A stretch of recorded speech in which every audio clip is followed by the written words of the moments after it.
So Erik ten Hag is well and truly on the ropes, it seems, as his side slumped to yet another 3-0 hammering at home, this time to Spurs. It's the 10th time in his 2-year reign that his side has lost by 3 or more goals, and the 23rd time that they've conceded 3 goals in a match. So, Gabby, for anyone just tuning in for the first time this morning, give us your thoughts on Manchester my thoughts United. on the game was Manchester United players didn't look interested. There was a saying that Paul Lambert used for a player after a game. He says, "You was everywhere, the ball wasn't."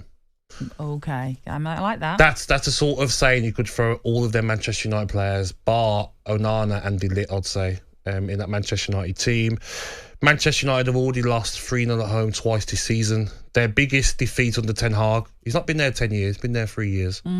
They've lost 3-0 to Bournemouth, 3-0 to Man City, 3-0 to Spurs, 3-0 to Liverpool, 3-0 to Newcastle, 7-0 to Manchester United, 4-0 to Crystal Palace, 4-0 to Brentford, 3-0 to Sevilla, and 6-3 to Manchester City.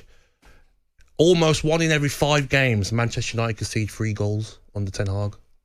I mean, it does not read well. This is not Manchester United. This is like a manager who I call a bluffer, and some people says that's harsh. It's not. He blamed injuries. Now he's got nothing to blame. He had his perfect Manchester United side, the midfield that he wanted, Mainu, Ugarte that he brought in, who was poor, and Fernandes. They couldn't get anywhere near Maddison, Bentancur. They couldn't get anywhere near them. So for me, the Manchester United manager is not the right man to take them forwards. And Manchester United turned into a bit of a banter club. All right, Bit of a joke. Ten Hag comes in for all the flack. Yes. And of course you will. That you're the manager, you're the figurehead of that club.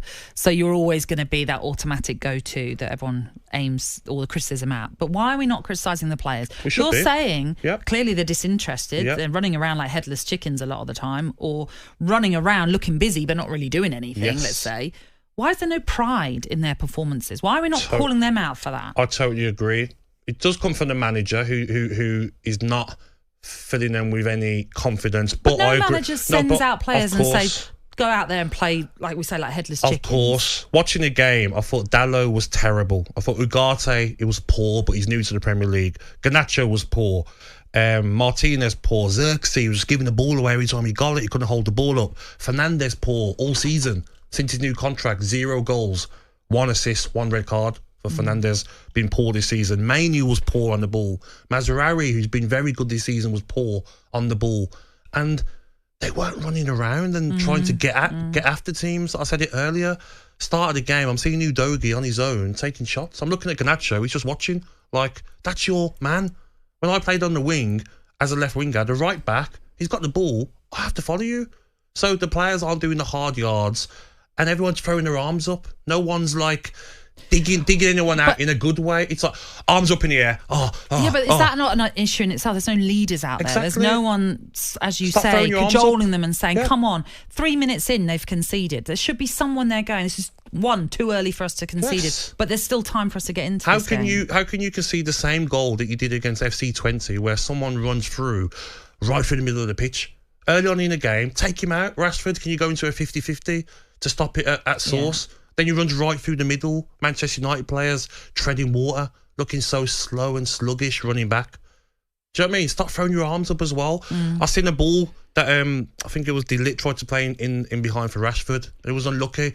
Rashford throwing his arms up in the air. Fernandes will give the ball away, throw his arms up in the air. That's the worst thing you can do as a footballer. I've been there. I'll be saying, who are you throwing your arms up at? Do you know what I mean? You have arguments in the change room saying, like, stop throwing your arms up at me. There's no one out there like a leader who's saying, come on, get on the ball, stop. Two games in a row, Gabby, we have seen Manchester United be played through so easily. We saw it with FC 20's equaliser in midweek, and then we saw it with that opening goal with Mickey van der Ven just running and running and not a single challenge.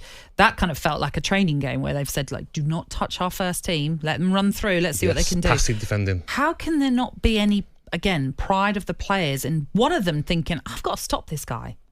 I just think, like, first of all, I'll say Van der Ven is so good at that. He'd done it earlier on in the season against Everton and got an assist for Son. But, like you says, who's there saying, you know what, you're not coming right through the middle. This is my part of the pitch. Ugarte, you're in there. You've been brought in as a defensive midfielder. You can't let that happen. De Ligt treading water to get back. Especially when you're a new person coming into it. You want to perform. You want everyone to see why you brought me to this side. Exactly. But even let's forget about that. The first half, so many chances. Maddison will be starting for England if it was the next game this weekend. His performance was outstanding. But then you're like, Ugarte, you've been brought in because Casemiro's got no legs. You've been brought in to be that defensive midfielder. Yes, it's early days in your Manchester United career, but he's got to wake up because this is the Premier League. You know, it's not Liga, it's the Premier League. Do you know what? I mean, I mentioned obviously we should be putting some of the blame on the players. I think there should be some of the blame on the players. But of course, it does all start with the manager and the harmony he's bringing. You can't sack the players, can you? No, you can't. Indeed. You can't get rid of the players. talkSPORT Breakfast, waking you up Monday to Friday morning from 6 a.m. on AM, on DAB, via the talkSPORT app and on your smart speaker. talkSPORT.